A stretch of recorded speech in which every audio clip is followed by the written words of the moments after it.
¿Qué tal? ¿Cómo están? Bueno, vamos a seguir con lo que sería algo así como la sintáctica de la existencia, es decir, la forma sintáctica o gramatical más adecuada para predicar la existencia, ¿verdad? En este caso con los fines de la existencia del ente y la existencia de Dios análogamente, es decir, en parte iguales y en parte distintas los modos de predicación. Bien, tenemos el ente como afirmación del actus essendi, ¿no? Esa es una parte del libro de Gabriel Zanotti.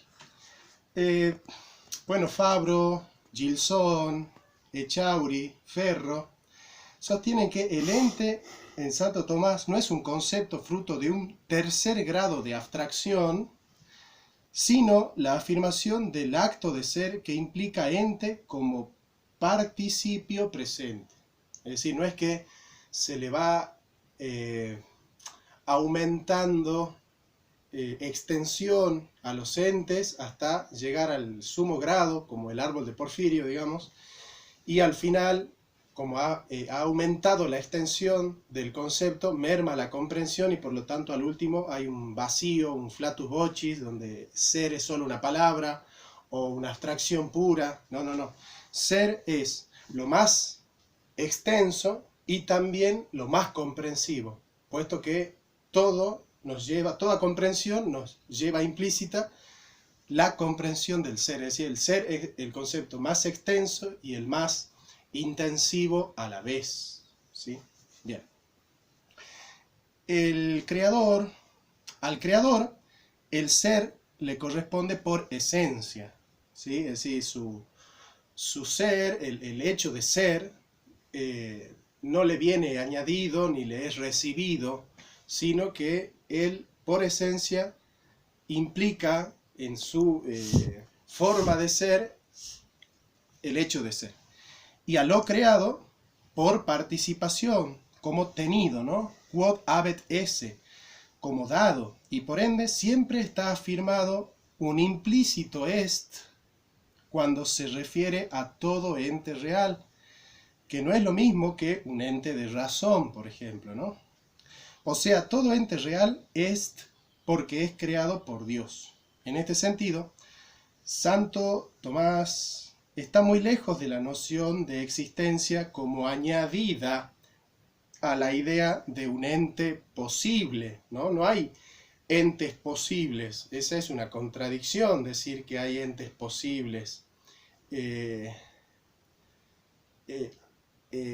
Antes del acto de ser, es decir, los entes posibles son entes posibles ya en el seno del acto de ser, no independiente del acto de ser, es decir, son posibles en el seno del ser, digamos, ¿no? En ese sentido existe el acto, el ente posible, pero hasta sería contradictorio llamarle ente posible, en realidad no es ente, porque no existe, solo existe el ser, ¿se entiende? Es decir, mientras hay solo ser, no hay ente, hay posibilidad pura, pero la posibilidad no es un predicado del ente, sino que es un predicado del ser. Quisiera ser claro en esto.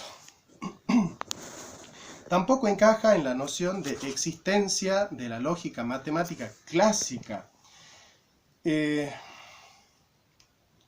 Por ejemplo, la matemática clásica diría, existe al menos un X tal que X es P. Es decir, existe un ente tal que ese ente existe, ¿no? O ese ente es posible, digamos, ¿no? No existe esa posibilidad porque estaríamos diciendo, hay entes que existen y entes que son posibles. No, todo ente, por el hecho de ser ente, existe. Es decir, justamente ente implica estar siendo. La palabra ente no radica en esencia formal que puede o no puede ser. Digamos, ente no es lo mismo que contingencia en el sentido de poder o no poder ser. Ente es estar siendo. La contingencia es un resultado del ente que no es necesario en relación con el ser, pero en relación consigo mismo el ente es. El ente es y está siendo, digamos.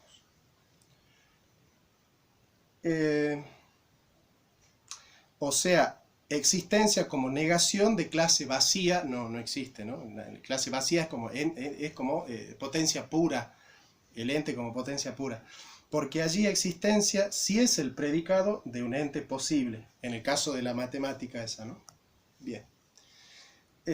A lo sumo se podría decir que si se quiere formalizar lo que Santo Tomás tenía en mente, como una especie de filosofía del lenguaje, digamos, debería utilizarse un predicado no de segundo nivel, que es un predicado gramatical, digamos, sino de primer nivel, que se afirma no de un objeto posible, sino de un sujeto real, es decir, de un individuo concreto. Y acá nos vamos a quedar porque acá ya estamos en la problemática. Vamos a tratar de explicarla lo más detalladamente posible. El predicado de primer nivel se predica de los individuos concretos. Por ejemplo, este elefante existe, ¿no? Según el clásico artículo de Miller en defensa del predicado existe, que fue desapareciendo por la modernidad, pero dudamos de que los limitados alcances del juego del lenguaje de la lógica matemática clásica lleguen al juego del lenguaje lógico, pero forzado, que Santo Tomás tenía en mente cuando hablaba de lo casi inefable, o sea, de Dios, ¿no?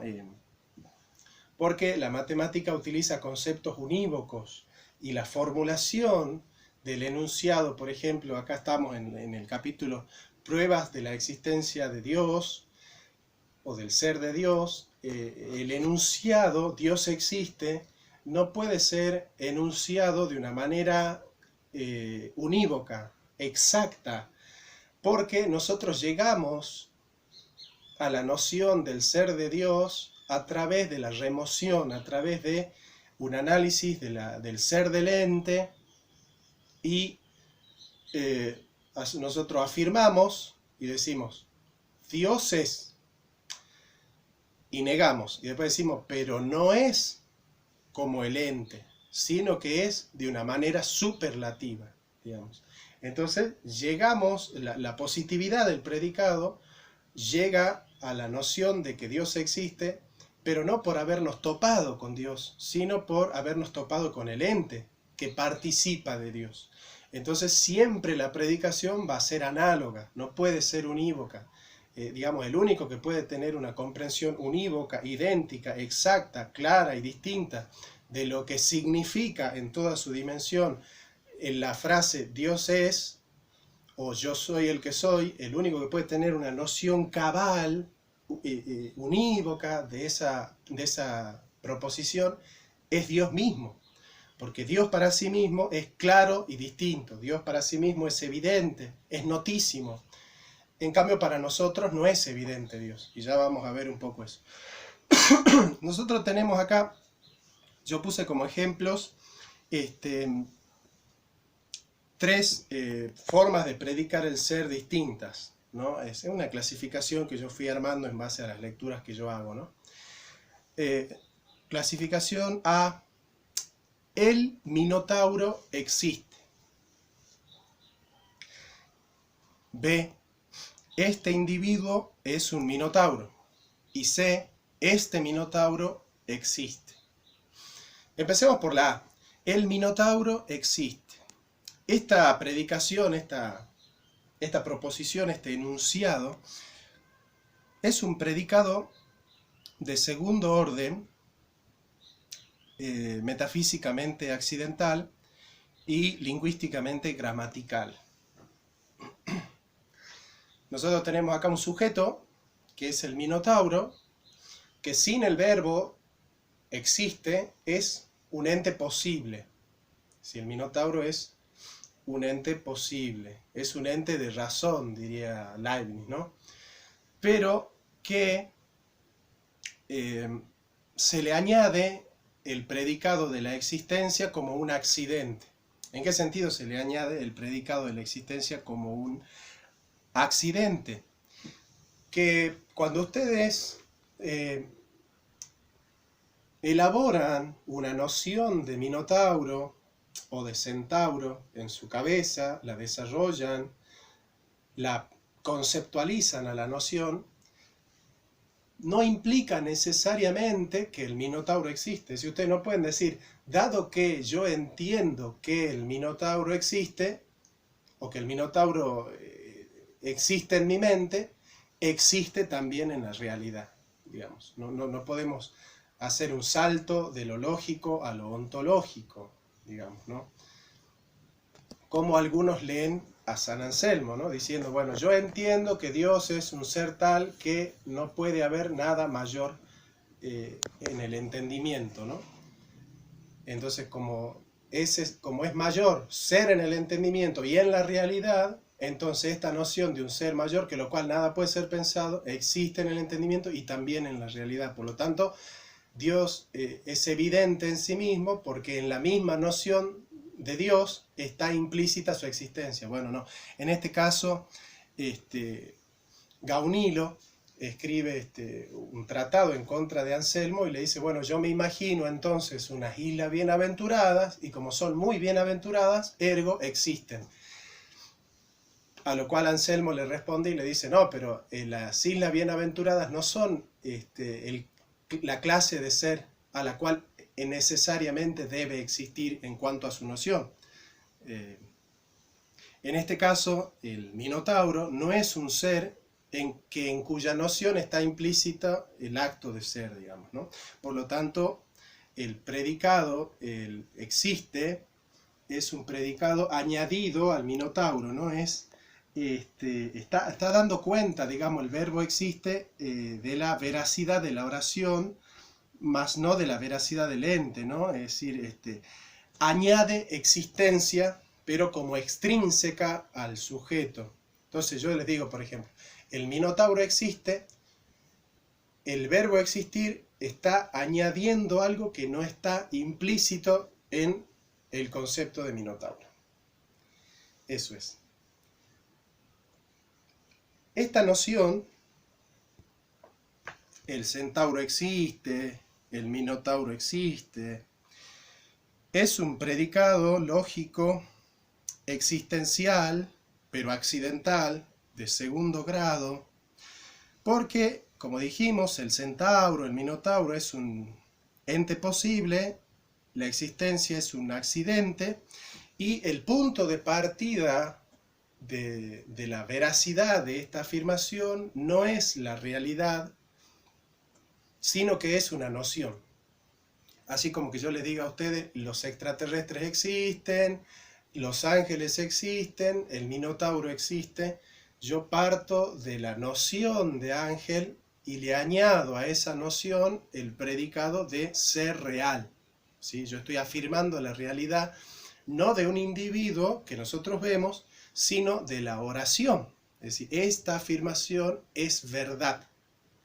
Pero el punto de partida es mi oración, mi proposición, la noción de centauro y de minotauro. Entonces, el punto de partida de acá, de este enunciado A, es la lógica. Hay un logos, hay un entendimiento, hay una esencia, ¿no? Como punto de partida, ¿no?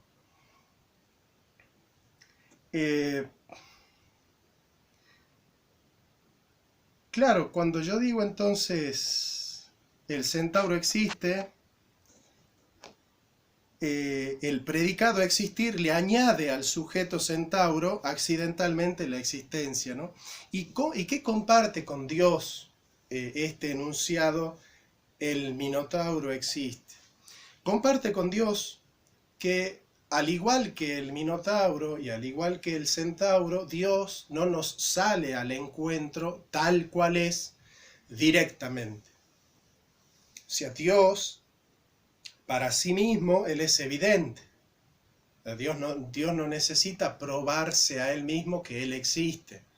Pero para nosotros no es evidente. Pros nos, para nosotros, Dios debe ser demostrado. Y es por eso que en todo tratado de teología es justo empezar con pruebas de la existencia de Dios, porque no es evidente. De hecho, aquellos que no acuden a la razón, acuden al poder del Evangelio, del Espíritu, de lo sobrenatural, como una prueba de que Dios existe, ¿sí? O sea, mi fe me abre una visión tal que es prueba de que Dios existe. Pero siempre en toda teología está implícita la noción de la existencia de Dios. Por eso Hebreos capítulo 10 dice, es necesario que el que busca a Dios crea que existe. Si uno no puede relacionarse, orar, hablar con alguien que uno siente o que cree o que piensa que no existe. Digamos, si el insensato dice en su corazón no hay Dios, está siendo incoherente, digamos, porque él se está relacionando por fe con alguien en quien la razón le duda si existe o no existe. Predicado B. Este individuo es un minotauro. Este individuo es un minotauro, no le añade el verbo es un individuo, ya no está funcionando como verbal, sino como cópula entre un sujeto, este individuo, y un predicado, minotauro. Entonces añade esencia, es un nexo, una cópula entre un sujeto y un predicado, ¿no? Entonces en este caso es un verbo copulativo, esencial, de segundo orden gramatical. Bien. Ahora cuando yo digo este individuo es un minotauro, el predicado minotauro no es necesario para afirmar la existencia, porque la existencia ya está implícito primero en el concepto de ¿no? La estidad, es decir, cuando yo doy una definición ostensiva, digo, esta mesa es cuadrada, ya está implícito en la oración, esta mesa, ya está implícita la existencia, ¿no? O sea que no le añade existencia el verbo es, no le añade existencia, sino que confirma, reafirma que este individuo existe. Entonces el es una cópula, ¿no? En este caso la palabra Dios existe, la fórmula Dios existe no podría usarse de la manera como diciendo este ser es un ser existente, porque para decir este ser es un ser divino y es el creador del universo, nosotros nos deberíamos topar con ese ser. Y nunca nos topamos con ese ser directamente, ¿no?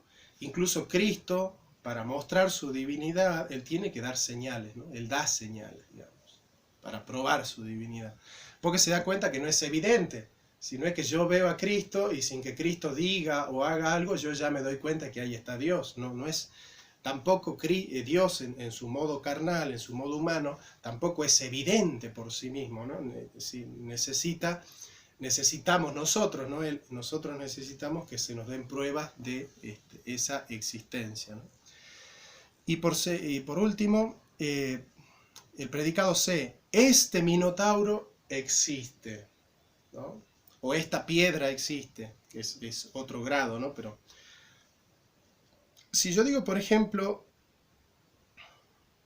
este minotauro existe, es porque ya lo estoy viendo, ya es un individuo concreto para mí, con lo cual es un predicado lógico de primer orden, ¿no? Predicativo. ¿En qué sentido? Cuando yo digo, por ejemplo, esta piedra existe, el verbo existe no le añade a esta piedra nada. No sé si me entienden, a ver. Yo acá tengo un juguete de mi hija, ¿no? Es una pelotita. Y yo les digo a ustedes, miren, esta pelotita existe. Y ustedes van a decir, bueno, pero no es necesario que nos diga que la pelotita existe, porque nosotros la estamos viendo, es evidente, de ahí viene, evidente significa videre, ¿no? Es algo que estamos viendo, es notísimo que la pelotita existe. El predicado existe, aplicado a esta pelota, es redundante, es tautológico, no dice nada, no le añade densidad de existencia a esta pelota, ¿no? Es tan ostensiva esta pelota en cuanto que existente, en cuanto que ente, que predicarle la existencia es totalmente aleatorio, ¿no? Entonces, si yo digo el minotauro existe, yo estoy partiendo de la noción de minotauro. No estoy partiendo de que el minotauro está presente. predico la existencia como algo que no es necesario a la noción de Minotauro. Ahora, si yo digo, este Minotauro existe, yo no estoy partiendo de algo lógico, estoy partiendo de algo óntico, estoy partiendo de un hecho fáctico, estoy partiendo de un individuo concreto que ya está aquí presente y que por lo tanto, si está presente, no necesito predicar su existencia, lo único que tengo que hacer es mostrarla, ¿no? Justamente la demostración es algo que viene a suplir la mostración. Yo no tengo que demostrar lo evidente es evidente y no se demuestra. Lo evidente se muestra, lo no evidente se demuestra. Esa es un poco la conclusión, digamos, ¿no? Entonces, si yo digo el Minotauro existe, me refiero a la esencia del Minotauro cuya existencia es accidental. Ahí tenemos a Averroes y a Avicena. Entonces, decir Dios existe al modo de Avicena o de Averroes implicaría que la existencia es un accidente de la esencia de Dios. Ahora, si yo digo este Minotauro existe, el verbo existe me está dando cuenta de la esencia del Minotauro, ¿no? O sea, la esencia del Minotauro es estar siendo aquí, pero es nominal. Solo estamos hablando de la oración, de la veracidad, es veritativa, de la veracidad de la oración y no de una naturaleza absoluta del individuo en cuanto a ontología, digamos, que puede o no puede ser, pero en su estar siendo es evidentemente, ¿no? Pero nosotros dijimos que el predicado Dios existe comparte con el enunciado Dios es, Deus est, comparte que tanto el Minotauro como Dios deben ser demostrados, deben ser probados, porque no es evidente que el Minotauro exista y tampoco es evidente que Dios existe. Pero hay un problema, ya solucionamos un problema de corte gramatical. Nos sirve el enunciado, el Minotauro existe, como gramatical, accidental, a modo de enunciar, pero no nos sirve absolutamente porque tendríamos el problema de que ontológicamente Dios y el Minotauro no son semejantes, porque el Minotauro no existe y no puede ser probado. En cambio, Dios sí existe y sí puede ser probado. Vamos al enunciado C. Este Minotauro existe, o esta piedra existe. Yo no puedo enunciar Dios existe al modo de esta piedra existe, porque yo a la piedra se las puedo mostrar, o a la pelota, y a Dios no se lo puedo mostrar. Pero, si gramaticalmente el enunciado A, el Minotauro existe, comparte con Dios el hecho de la necesidad de la demostrabilidad, esta piedra existe, comparte con Dios que tanto Dios como la piedra son reales, son efectivamente reales. ¿Quién podría decir Dios existe al modo de la piedra? Dios es evidente como la piedra. ¿Quién podría decir algo así? Un ángel que tiene contacto directo con Dios. Entonces, un ángel que no necesita mediación para llegar a Dios porque lo ve directamente, el ángel diría, para mí es tan evidente que Dios existe como que la piedra exista. El ángel no necesita pruebas de la existencia de Dios. Digamos, ningún ángel leería la Suma Teológica para aprender algo que no sabe. ¿Se entiende? Entonces, vamos a decir así, el enunciado sería este, ¿no? Ónticamente, Dios es real como la piedra de manera analógica, es decir, en parte es igual y en parte es distinta. Por eso estamos diciendo que no se puede enunciar matemáticamente el enunciado Dios existe, ¿no? Porque o tenemos problemas gramaticales, cuando lo hacemos al modo del predicado C, esta piedra existe, tendríamos problemas gramaticales, porque ¿de dónde me sacas esta? Cuando vos decís esta piedra existe, o decís este individuo es Dios, ¿de dónde sacamos este individuo? Entonces ahí tenemos problemas ontológicos, primero, y gramaticales por otro lado, ¿no? este Minotauro existe nos solucionaría un problema gramatical, porque lo correcto sería decir este individuo es Dios, que ese individuo es evidente, analógicamente, semejante a la piedra, pero ontológicamente no disponemos de ese individuo que es Dios. El Minotauro existe nos solucionaría un problema de corte gramatical y ontológico, en el sentido de decir, no disponemos del Minotauro, por lo tanto tenemos que empezar con una noción, digamos, ¿no? En este caso, obviamente, Santo Tomás no empieza con la noción de Dios, sino que empieza con la noción de ente, ¿no? Es decir, Santo Tomás, para explicar la realidad de Dios, empieza explicando la realidad del ente, ¿no? Y todo lo que afirma veritativamente, seguramente, claramente del ente, lo va a predicar de Dios de manera superlativa, ¿no? Como les dije. Dios, el ente existe. Bien. Dios es semejante al ente. Dios también existe, pero no al modo del ente, sino que existe de una manera superlativamente mejor que la de Dios. Entonces, si nosotros afirmáramos Dios existe de la misma manera que la piedra existe, caeríamos en el panteísmo, en entender el es en la piedra y en Dios de la misma manera, con lo cual se disuelve la distinción, la diferencia ontológica, y Dios sería igual que la piedra. Si yo digo Dios existe y la piedra existe de una manera totalmente distinta, equívoca, caeríamos en el deísmo, ¿no? Que Dios ha puesto en marcha el mundo y se desentendió de él, no tiene ninguna relación con el mundo. Eso tampoco es así. Entonces, por ejemplo, Llano ha desarrollado un meritorio programa de investigación donde la lógica actual va de la mano con la metafísica. Y todo lo que dice es muy bueno, pero de alcance limitado, como todos los juegos del lenguaje. Por ejemplo, que las vías terminarían como una proposición de tipo X, Fx, existe al menos un X tal que X no es movido, de igual modo que Salamucha desarrolló en lógica proporcionalidad de predicados este mismo texto que estamos comentando, ¿no? Volvemos a decir que todo es un acercamiento limitado, analógico a la noción del acto de ser que Tomás tenía en mente, que solo se podía hablar estirando el lenguaje no formal de una manera lo más lógica posible, pero que nunca totalmente completa y consistente, ¿no?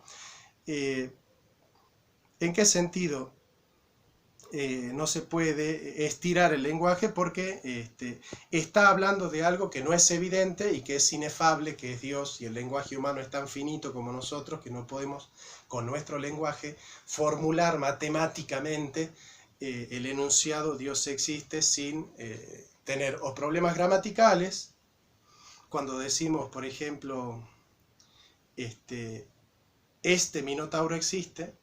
Problema gramatical es que el este no lo tenemos, por lo tanto termina siendo un problema óntico, y tendríamos problemas ontológicos si decimos el Minotauro existe, porque estaríamos partiendo de una noción, y de una noción solo se puede predicar su verdad, pero no su realidad de una manera lógica y de primer grado, ¿no? Con lo cual, bueno, acá ya estamos en la cuestión. Y lo que queremos decir entonces, y con esto terminamos, es que lo correcto sería empezar diciendo el Minotauro existe, o sea, decir Dios existe, semejante gramaticalmente a decir el Minotauro existe, en términos de que el Minotauro no es evidente y Dios tampoco es evidente. Entonces, una vez que nosotros decimos Dios existe, ¿no? Es decir, de una manera demostrativa y no mostrativa, en este mundo es lo único que tenemos, que vemos como en espejos, dice la Sagrada Escritura. En este mundo solo podemos afirmar Dios existe al modo de el Minotauro existe, con un grado de seguridad mucho mayor, porque el Minotauro no tiene correlato con ningún ente, en cambio Dios tiene correlato con todo ente, ¿sí? Pero lo que les quiero decir yo es que no es evidente. Y cuando veamos Dios cara a cara, en la visión felicitante, entenderemos que el enunciado Dios existe es semejante, mucho más semejante, con analogía de atribución intrínseca, digamos, a esta piedra existe, ¿no? Porque la piedra es evidente y Dios también es evidente en sí mismo, ¿no? Con lo cual, el enunciado A, el Minotauro existe, esa analogía de atribución extrínseca, y el enunciado C, esta piedra existe, es semejante a Dios con analogía de atribución intrínseca y proporcional. Así que bueno, gracias, espero no haberlos mareado.